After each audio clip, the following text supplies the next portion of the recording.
Reddit when you're lying in bed at night? Do you remember events and beat yourself up over it? What are they? When I walked down the aisle at my wedding, I was so nervous and focused on not tripping, that I did not acknowledge my dad. I didn't realize this until I saw the video my aunt had made for me.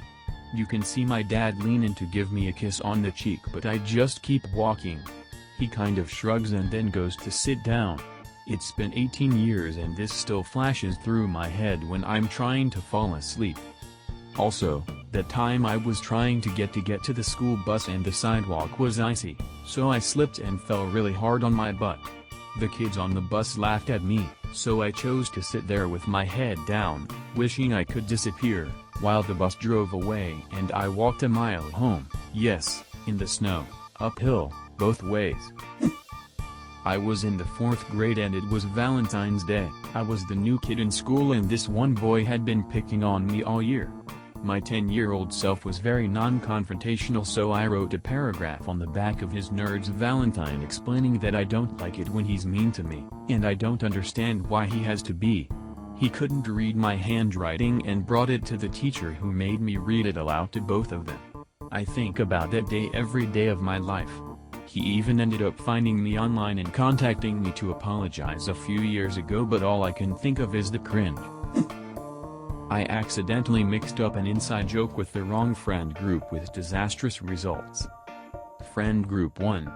The joke was when someone calls and asks who's all there, we would add Daryl to the list of names. Daryl wasn't a real person. The joke wasn't really funny, and made no sense out of context, but I guess that's why it was an inside joke. Friend group 2. I was hanging out playing some drinking games with a bunch of people that I hadn't hung out with in a while. It was a kind of get-together to remember a friend that they had who had recently died in a car accident. I didn't know him that well, but I was always down to party. Anyway, the phone rings, and the person who answered started listing off names. Sorting my cards for another round of presidents and assholes, I offhandedly said hey and Daryl. It was the typical record scratch moment where everyone stopped and looked at me. Daryl was the name of the friend who had just died. This happened in 2002 and I still think about it all the time. Oh man, I have a mixed up inside joke scenario. It wasn't me, it was my neighbor. My neighbor is morbidly obese and my mom is Korean, and they joke with each other about it. My neighbor makes racist comments to my mom. She makes fun of my neighbor's weight. It's just part of their friendship. They often did it in public too, but it was always obvious when they were standing next to each other that it was inside joke. At one point my neighbor was out with her husband. They're both white. She was at a checkout counter when she blithely remarked about all the damn Koreans taking over the region. The checkout lady just stares at her. Then the husband leaned over and said, "It's not as funny when neighbor isn't standing next to you." Cue my horrified neighbor desperately trying to explain that she wasn't a racist, that it's an inside joke. My friend was Korean. Which of course just made her look worse. My mom lost it when she heard the story. When I was in the 4th grade, I lived in the middle of nowhere and there was practically no minorities, just white country people. This Mexican family had just moved in and could barely speak any English, and I befriended one of the kids my age in school. He came over to my place and we were both joking around about his bad English. Just doing what kids do. I would pretend to speak with his accent and then he would copy, and it was silly, stupid and innocent. My mom told me I was being really inconsiderate and how uncool it was to make fun of someone for not being able to speak English. I felt terrible. The next day at school my friend came up to me and started joking with me again, but I just shook my head and looked down at my desk in embarrassment. He had no idea what was wrong and I was too young and dumb to be able to explain my behavior to him. As I grew older I spent probably 20 years thinking about that day and how much of a shit I was to be friendly one day and then without explaining anything just stop talking to him out of embarrassment. I felt really bad about it for a long time and often laid awake at night thinking about it. I ended up finding him on Facebook about a year ago and we friended each other, so I told him how bad I felt about it and apologized. He just laughed it off and said it was no big deal and he was still really thankful to find someone as friendly as me when he didn't know anyone here. He said he figured my mom had said something to me about it and it never bothered him. I don't know if maybe he was just being nice to me or not, but it was such a relief to hear it. It really felt like a weight had been lifted off of me. For most of my education, I went to public school and like most kids, I was socially awkward. For high school, I received an academic scholarship to a private Catholic school. It was a really big deal for my family. I didn't know anyone at the new school. Between an odd combination of academics, sports and the tail end of puberty, I became very popular in this new school. I wasn't used to the attention and it definitely got to my teenage head. Nearly all of my social circles became around the new school and not with my old local friends. I'm in my junior year, I head to a McDonald's for lunch with a few friends from the new school. Working the counter, I see a girl who I used to go to public school with that I used to have a crush on. She just lit up when she saw me, she was so excited, and I was a shitty teenager and I just ignored her. I pretended I didn't recognize her. She looked so deflated when I didn't acknowledge her. Note this was the 90s. My family moved a few times after that. I settled down in a different part of the country after university. I never made it back to that town. I've relived that asshole moment for years now. Fast forward to one of those nights when I relive that moment, and I decide to look her up on Facebook to apologize. I find out she died 10 years ago in a car accident. Since I found out her fate, I feel even more awful about that moment. When I was in 5th grade, our teacher said a joke in front of the class and everyone laughed including myself. After the laughter died down, a girl looked up at me and said, "You have a really damn disgusting laugh, ooh." I became so self-conscious about laughter since that specific day, and after years I have trouble actually laughing. My brain kinda made it a habit to just smile or slightly chuckle at something, even if it is really funny. When I was 11, it was my first day at a new school and all the other students were also new.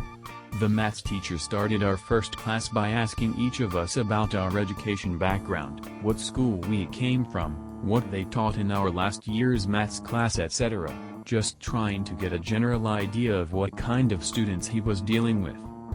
Thing is, I was so nervous that I spaced out for a bit and got lost in my overthinking mind, so I didn't hear the teacher's questions to my classmates. When it got to my turn, the teacher just said, "Now tell me about you," assuming I understood what kind of information he was expecting. I just went straight into a monologue that started with, "So I was born in the south zone of the city, but my mom decided to move to our current neighborhood a few months after divorcing my dad," and went on and on giving some very specific details about my short life. Everyone had a really confused look on their faces, and as soon as I realized the teacher was also completely lost, I stopped talking and went instantly red. The teacher then said, "That's all really great, but I was only interested in what happened last year, not the last 10, and everyone started laughing.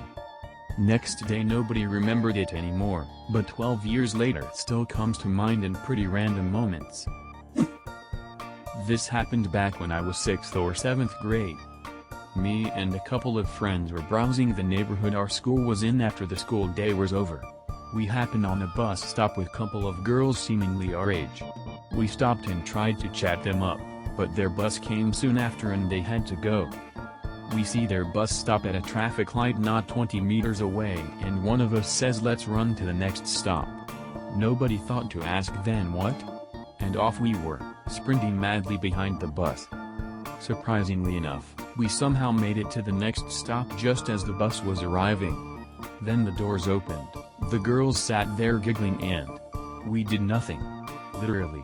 I even remember it like the bus driver held the doors a bit longer, but I might be imagining it as the memory is so old. We just sat there, trying to catch our breaths as my lungs burned. And then the doors closed and the bus went off to the next stop. And none of us said anything. We just walked it off, went on to the next stupid shit we would do. I don't know about any of the other guys, but this still haunts me as one of the cringiest moments of my life so far. In 7th grade, '06 for me, I had just started watching more anime on Toonami and was really into it. One day we had to do a paper describing ourselves coming back from summer break and the class had to put a person to a description.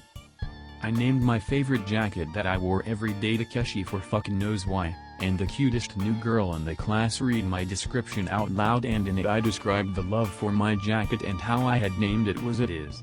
The cute girl looks weirded out, stares at the class and goes, "What weirdo names their jacket?" Once no one guessed who it was, I piped up and said, "Well, maybe they aren't here today," trying to cover myself. My dumbass forgot though that this was an in-class assignment. And the teacher said, "No, it had to have been written by someone here." Finally one of my friends goes, "Hey blank, aren't you like the only one in class who plays soccer?" Also written in my description. I sunk in my seat as we moved on to the next description. I wake up sweating, feeling that jacket still on my shoulders. Went swimming with a group of friends as a kid to the local pool. Probably 11. Girl in the friend group jumped on my back while I was underwater. She was just being playful. It freaked me out because I was coming up and already short of breath. But I played it off trying to be cool. An hour later I was describing what happened to my other friend and explained, and then I felt this big fat weight on me and I couldn't breathe. I didn't realize the girl was behind me. She burst into tears, and she ran home crying. I have never felt so small. I remember that moment and still feel terrible 20 years later. I learned in that moment that it's important to choose my words. Because I wanted to describe how I felt being underwater and scared, but I didn't have a developed way to articulate it. Because I used those words, she became the object of the story. It became about her fatness, then about my scaredness. I didn't mean to call her fat, but I did. And to any bystander or observer, they would justly see me as a bully. Make sure to like and subscribe for more daily uploads. If you have any stories, make sure to put them in the comments below.